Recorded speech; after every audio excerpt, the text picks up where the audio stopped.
Mr. Malcolm Washington.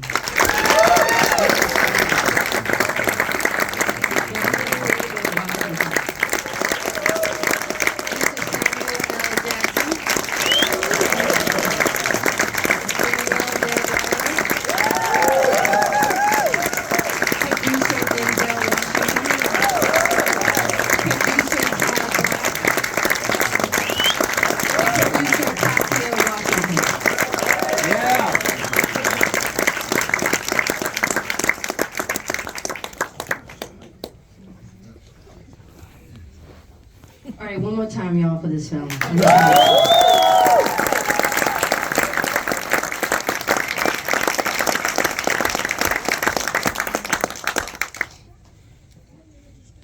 Malcolm, I'm going to start with you. I read an interview where you said your dad learned the difference between making a film and being a filmmaker from you.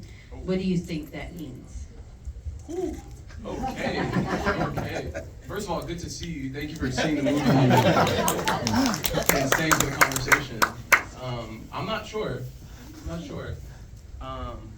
I'm moved by it because I feel like sometimes you do something and it's not necessarily your identity. You're doing it because you're supposed to do it. Somebody told you to do it. Some people go to school like that. Oh, man, I wanted to make my parents proud.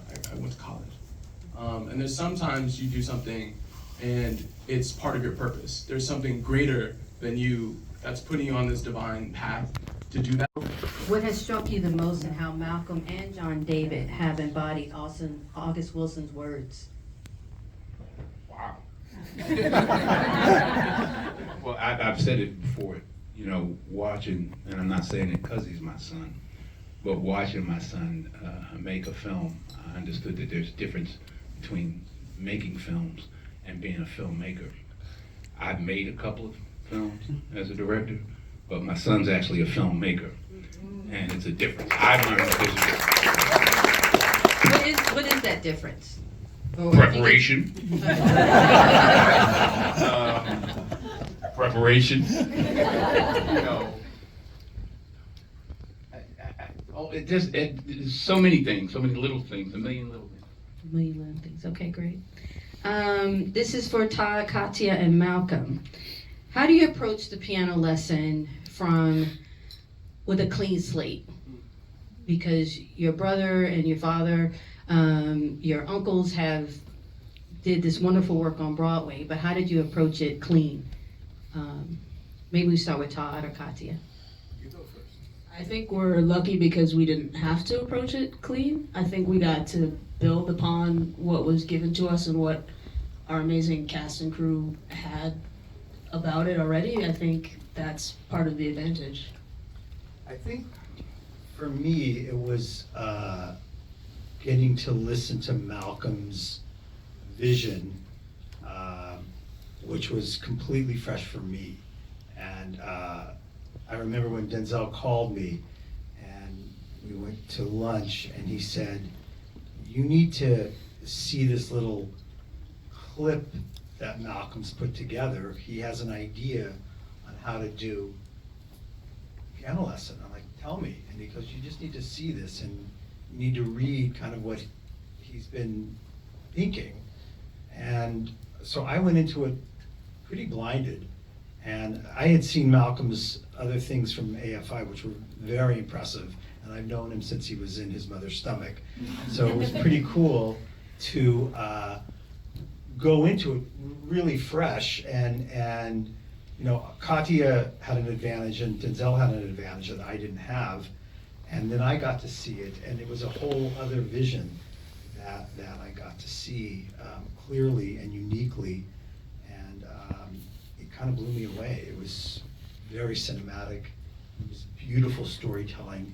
And he was adding things to the play that I hadn't even thought of before when I read it. So I was really surprised and happy, and it was very raw for me. And I knew that, as Denzel said, he was a real filmmaker. And you could tell early on from the material that he was presenting to us on how he wanted to do it. And then I remember getting a call from our executive at Netflix after she met with him, Katia and Denzel, and I asked her to meet with him and see if she wanted to make the movie with him, because it was still a job that was up for somebody, and she met with him and she called us, and she's like, I am blown away by his vision, and I want him to direct this. So it was pretty great to hear this, for me, a brand new vision of it.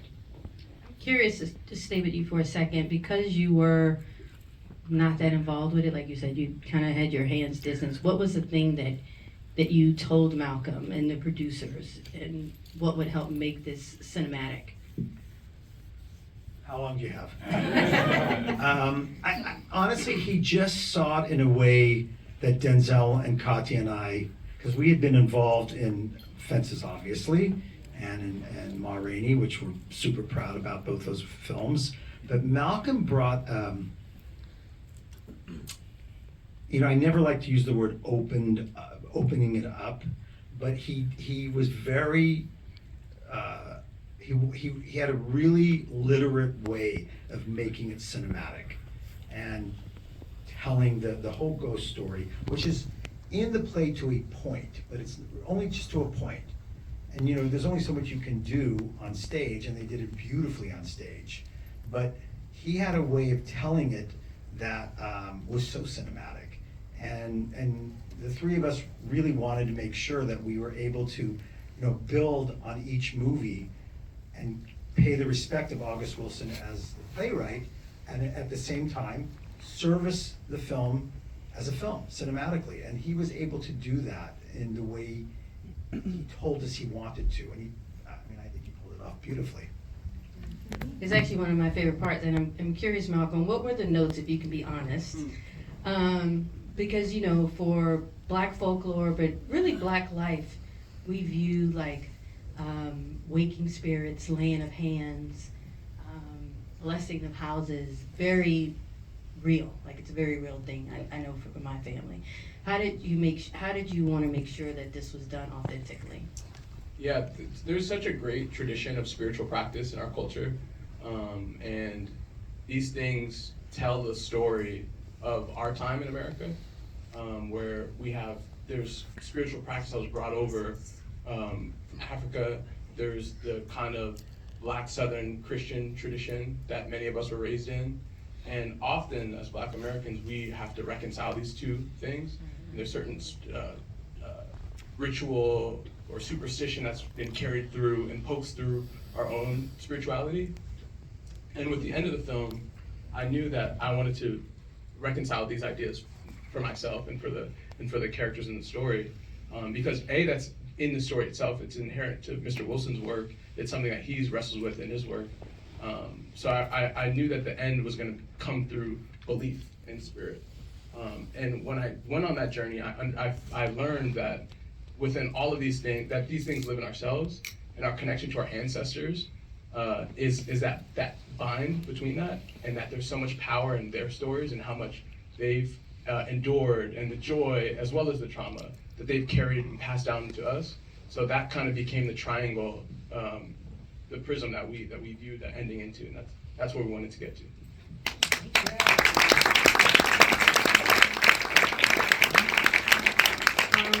To the cast, and especially those who were on the stage adaptation, what cinematic elements were you proud to see come alive on screen that was kind of limited with the stage? Oh, it's the interiority, which is the richest thing. It's getting to witness the memory, getting to be, in the space of Boy Willie with his father, getting to see the defiance, the resistance that he enacted, to see what they're fighting over, to see what Bernice recalls, why she's in such a stasis. That is the love of her life, and who is, and to see the mother, right? To see that movement, that lineage of what is causing this conflict. It is this loss, it is this grief, it is this justice seeking, it is this care for these ancestral folks who are seeking to speak through them, which must move through the piano first. And because they are in this chasm, this moment, the piano is that speaker box for them to come to each other and to be turned inside out within each other in the conflict and to become something new.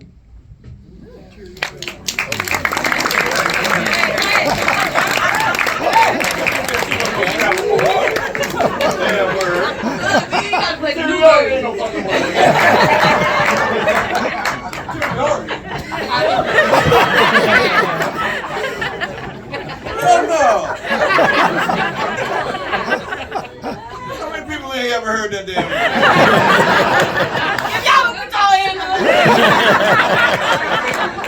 Bullshit. I didn't hit you with transmogrification. I think these are HBCU words.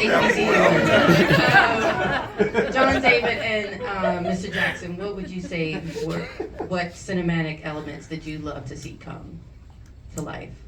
The land that he's talking about, that his ancestors were sold and bought for. Texture of that, like him in the sort of the passing of the lesson of seeing his father, hold the land, and then seeing him. I love to see that. That and him selling watermelons to white folks. In Pittsburgh, I like to see that. I do want to try the salt on the watermelon. Oh, it's good. Oh, it's good. Mr. Jackson, you had the esteemed pleasure of playing Boy Willie. Boy Willie, excuse me. For the original stage play, and now you are in the future playing the uncle. So what for you has been the trajectory of how you've seen Boy Willie and now this role? How does that affect you as someone who's been in this space? There's a lot of transmogrification. You can't just throw it out there. I had the great privilege to play the original Boy Willie in the Yale production. Only because Charles Dutton was doing Crocodile Dundee too. And I was also his understudy on Broadway, which led me to rehab, so got me here, which is great.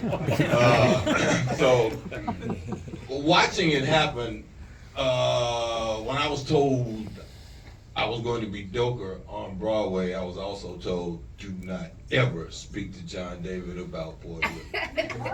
So I did not. No snitch, John. You asked, man. I ain't saying that. And I went through that, and I remember, sitting there watching Carl when I was being Boy Willie and what that production was. But also knowing that I was going into a situation with a director that I've known for a long time. And she just told me, take the note, leave me alone, take the note. And I said, okay, fine. So I tried to do that and move on through the play. And getting to the next place with this film and knowing that, things were going to happen or there would be things that we saw. But, we got a 3-hour play, you got to make a sort of 2-hour movie. So what's going to go? And being in it and watching it happen and feeling it and not missing the things that the play was for me through 2 productions was kind of great. And having seen several different iterations of different characters was really great for me also. I love watching Danielle. The first day I saw her come down the stairs, like, okay, this is what we're doing. All right, cool. So that was like, okay, this is gonna be awesome. That's some new shit. Here we go. So getting that and having Cori, who I love, and I've done a couple films with Cori. So we started calling Cori Black Bauer when we were calling because he was gonna be Jack Bauer in 24. So he became Black Bauer for everybody. Brilliant actor. And we honestly, when they were doing Top Dog Underdog, we couldn't see it. because we were working. But I also knew that Cori was that guy that we needed in, that production. Not that we didn't have a good one, but Cori's a different kind of energy that's genuine for all of us because he's like one of our brothers and we love him. And we had a great family of people when we did the play, and we had a great family of people when we did this film also, which was great because now you got a great family of people who are the crew and all these other people that you see every day that you interact with, and they become part of that whole family of people that we deal with, the way they put our clothes on us, the way they watch us, the way they participated or just stood there wrapped and watching things that we did when we were doing them. Film's difficult because you don't have that immediate feedback you have from the audience when you're doing a play. When we're on stage, we can feel them sigh, we can hear them laugh, we can hear them mumble or say something back to us. We feel all that energy. When you're on a film set, it's quiet. People don't applaud when you finish. You shit, I know I killed it. So the things that you want that you don't get when you're doing that, but we gave it to each other because we were there. And it was great seeing each other every day. When you talked about the family aspect, I want the people who are not who do not have the last name Washington to answer this. But what was it like? Because this was a Washington production. This was a family production. What was it like? Is this unique in Hollywood that you would come on set? Wow, all y'all looking at me. This is one of the best experiences I've had of my professional film and TV life. And I truly mean it. Me and the guys, we've been rolling together and talking about all kinds of stuff, the personal experiences, the ancestral lineage and whatnot. And you don't get experiences like this often. It was 6 to 8 weeks of pure joy, rigor, discipline, love. Nature was speaking often. It was lightning during pivotal moments, pivotal spiritual exercises and exorcises in doing the work. And that speaks volumes, This is not just, it's not just art, it's life. And that's why we do it. And it's about you are coming into a family. This is the Washingtons, but then it is something much more amorphic that begins to happen when you are on set with people every day and somebody is literally caring for you, the tactile nature of them holding you, the care that somebody has and knowing your lines even when you have a lapse or joking on you or picking on your feet or all of these things. That's what family does, and so that is what was made in this process. And another thing, I've known Denzel forever. We met in New York in 1981? Yeah. So we were in the touring company at the Public Theater together doing plays in the park. In fact, Denzel was the understudy for the lead villain in the play, and the lead villain got fired opening night, and he had to go on. Opening night, the best reviews in the world. Who is this dude? And we got together through Soldier's Play and a whole bunch of other stuff. And before these kids were born, so by the time they were born and we started seeing them, we were all part of this one big family anyway. That we were in New York doing what we were doing. Denzel was in and out of that because he was doing St. Elsewhere and things, and we were all cheering for him to get to where he was going to get, and watching other people do it, and watching these kids grow and have their lives in another kind of way before they came into this part of the business that his wife, my wife, and us were all part of and doing. So they grew up around a bunch of people who were artists doing arty stuff, even though they had another thing. And then when they finally fell into this place, I was with Katia through Quentin. She started, when I first saw her on set, I said, "What you doing here?" She was working for Quentin. I was like, "Oh, okay." So, we got in that way, and then, he stopped doing what he was doing and found his way into this business, and we talked about it a little bit. Tiny talked to him about it a lot. And then next thing I know, we were just talking about movies and hanging out, and I watch a lot of Mayhem. He doesn't watch it. He's Jones, so he don't watch it. But we talked about it, and next thing I know, he's directed me. So, it's, but understanding that through the connections and through our backgrounds in theater and the kind of people that we were in theater with, I never worked with James Earl, but I knew him that I worked with his dad. So you meet people and you know their families, or you know, like Chuck Cooper and his kids were, theatrical, wonders and doing stuff. So everybody has these kids that do things, and my daughter's in TV. But the family thing, the whole thought of what do they call it? Transmogrification. Transmogrification of people's kids doing what they do comes through in a way that these families unite, and there's no worry about them succeeding or becoming who they need to become, because they come from a place of a bunch of people that are successful people.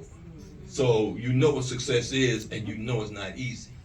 It's not, you didn't just walk in here and get it. Say, okay, you want to do it, we'll help you do it, but you got to do it like this. You got to have a real toolkit. You can't just walk in and say you want to build a house because you got a hammer.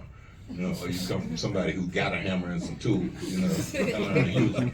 So everybody's insistent upon them being the best they can be, because it's like folk used to tell us when you leave this house, you represent us. So we be about that when we talk to them. So when they left our company, you said, y'all represent us, so you better go out there and kick some ass. For me, it was interesting because I've known, and Denzel and I have been friends and partners for 30 years, I think. And I knew him before Malcolm and his sister Olivia were born, but I knew John David when he was little, and Katia, and they're all still little to me, which is weird. But anyway, I mean, as Sam said though, they worked for this. I mean, Katia and I have done, I don't know how many movies together now, 4 or something like that, and she's the real deal. I learned from her, he learns from her. She's serious and so smart, it's remarkable to me.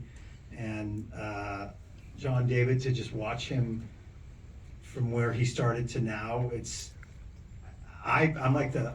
I'm the white papa that I'm very and then as I said about Malcolm, I mean, from AFI to this is his first movie, you guys.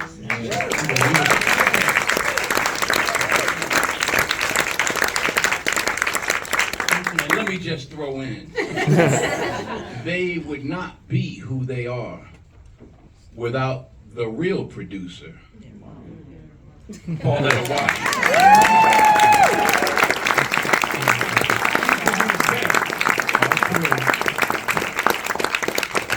Get back in the house now.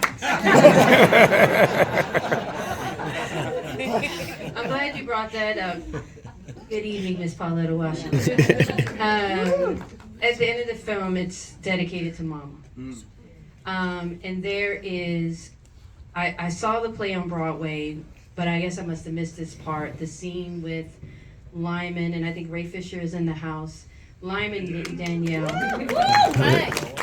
Where Lyman is respectfully pushing up on you.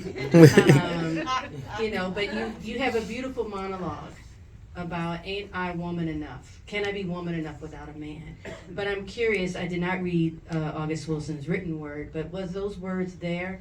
And then tell us about the power in saying it now, because I feel like those words could have been written in 2024, especially what's going on in the world.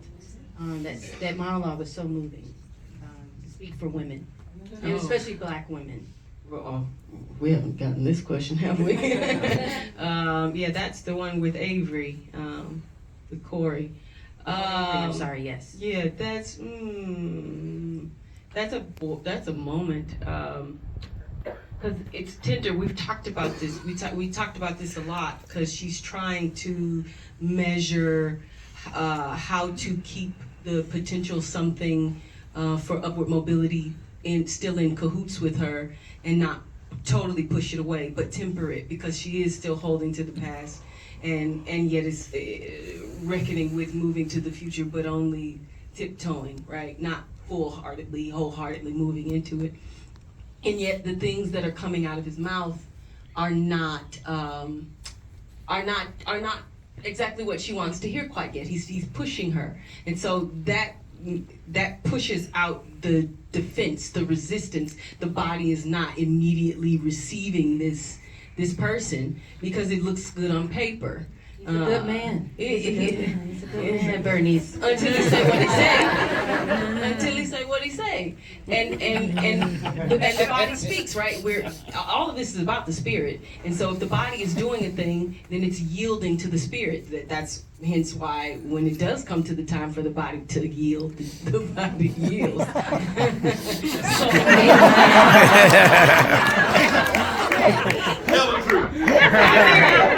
Transmogrification. But it feels volcanic to say it, quite honestly, because we always want to, black women want to say what they need to say. You can do it in a domestic space. You don't necessarily get to do it in the public space always, because you're trying to uphold and be erect and be pulled and present in a particular way. Good news loses to the fuck boy.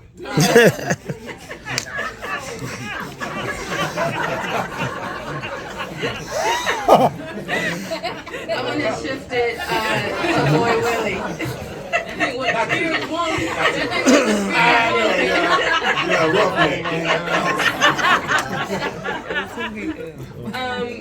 John, David, and Malcolm, Boy Willie's grief of losing his father and his blind ambition to become a black man determined to own land drives the film. But when we hear Bernice's resolve on why she won't sell the piano, it's rooted in the pain she witnessed from her mother. In the end, was it really the explosion of Sutter's spirit, or was it something else that brought Boy Willie his empathy?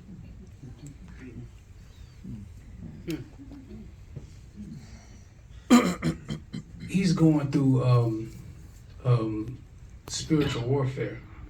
I mean, this is a man, it's not in the film, but August Wilson is written how he's overcome death. He has the power of death too, like these white people.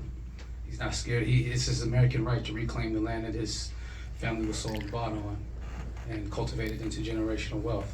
If he doesn't do it, maybe he's dead. Maybe he's dead anyway. So this is a man that maybe is yielded to, or at least humbled himself enough to understand the power of his ancestry. I think he sees his sister as strong as his father. I think he admires her. I think all he wants is her approval. Maybe before he dies. Maybe because he's going home, and that might not be a good thing. Maybe he doesn't even really want to sell it necessarily, but he just wants her love and her forgiveness. So that exorcism you see in his he relinquished the weight of whatever he was going through is in that moment and lived in that exchange between the two.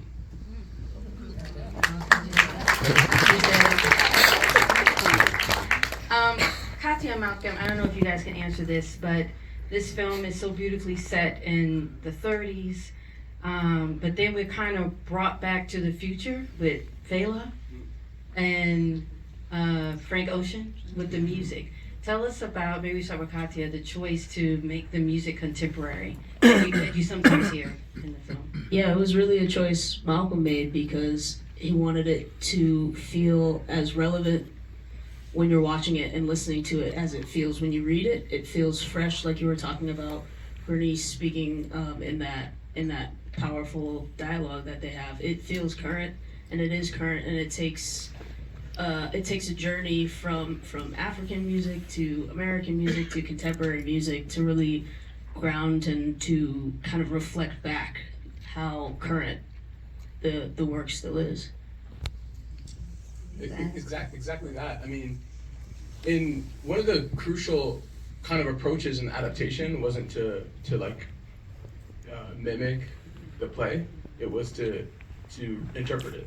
It was to learn about Mr. Wilson, his intentions with this play and his other works, and honor the spirit of that, right? So he deals so much with time and space. He's concerned with the Hill District. He's concerned with Black American experiences of different decades. He's concerned with migration from South to North, from Africa to America. He's concerned with these things, and he's concerned with music. So I think my interpretation of that was to connect the diaspora and the experiences of Black people across space and time in that way.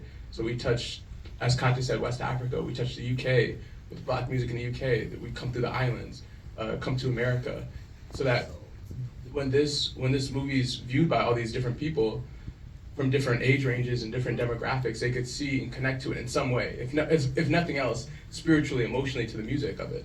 And I think the music's good. I think it's exciting. Like Erykah Badu was a legend. Yeah. Like, she's, The dancing was. Who was the choreographer? This woman called Dacia, she was amazing. And even that, right? So when we started researching this film, we went to Pittsburgh, of course. And in that research, we learned that there was a watering hole called the Crawford Grill, and that this was like a center of the community there. And we're like, okay, we gotta honor that. So we kind of set this whole thing up so that we could have this sequence, and called Erykah Badu. Didn't even think she'd pick up the phone, and she did. And we got to honor these people that lived in this place. That's a real place, a real people. You know, I think so much of this film for me was about community. It was about a community coming together to honor another community in as many ways that we could bring reverence to, a spotlight on, and honor a community and show themselves in the screen. We tried to do that. So last question, and it's for Mr. Denzel Washington. What makes I got August some work? smart kids, don't I?